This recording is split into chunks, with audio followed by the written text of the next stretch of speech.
Told you not to worry.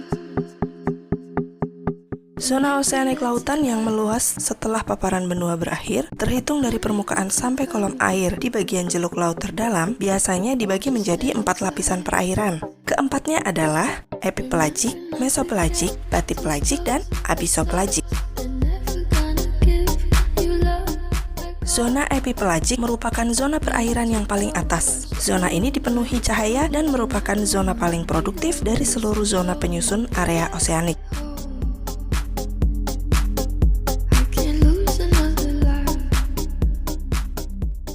Batas kedalaman zona ini biasanya mencapai 200 meter, sehingga menjadi satu-satunya zona yang terhubung dengan area neritik. Kolom air paling luar di zona neritik memberikan pengaruh pada produktivitas zona epipelagik. Ini disebabkan masih tingginya masukan dari daratan ke laut melalui aliran sedimentasi di paparan benua.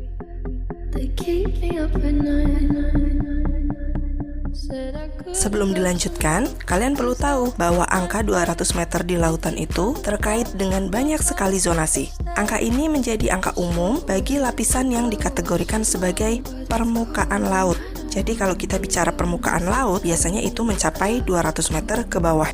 Alasannya adalah karena pengadukan sempurna terjadi di permukaan laut ini dan efeknya secara signifikan mencapai kedalaman 200 meter dari permukaan.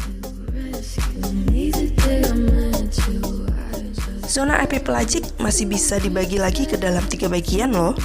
Yang pertama adalah bagian pada dan dekat permukaan yang aktivitas pengadukan dan pencahayaannya paling tinggi. Tingginya pengadukan dan pencahayaan di zona ini menjadi faktor pembatas bagi biota. Temperatur permukaan air terlalu sering berubah. Cahaya matahari juga terlalu melimpah, sehingga justru hanya ada sedikit biota, khususnya biota-biota produsen seperti fitoplankton yang mampu menempati area ini. Biasanya zooplankton juga tidak banyak di daerah ini. Karena itulah, biota produsen pemakan fito dan zooplankton pun tidak terlalu melimpah.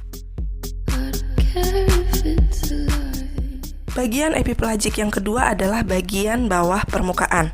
Nah, di bagian ini nih, sinar matahari melimpah, tapi kadarnya tidak berlebihan, sehingga zona ini menjadi zona paling nyaman bagi fitoplankton alias produsen primer.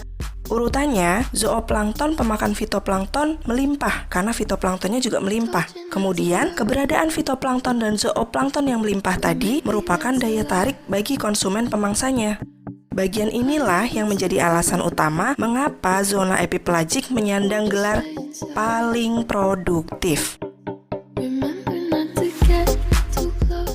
Bagian ketiga, yaitu bagian terdalam dari zona epipelagik, menjadi bagian paling teduh di lapisan teratas ini. Bagian ini biasa dimanfaatkan oleh zooplankton untuk berlindung dari cahaya yang terlalu kuat di siang hari. Banyak zooplankton yang bermigrasi ke permukaan di malam hari, lalu berlindung kembali ke lapisan bawah pada siang hari. Jadi banyak zooplankton yang melakukan aktivitas makan pada malam hari. The world's a little blurry, or maybe it's my eyes.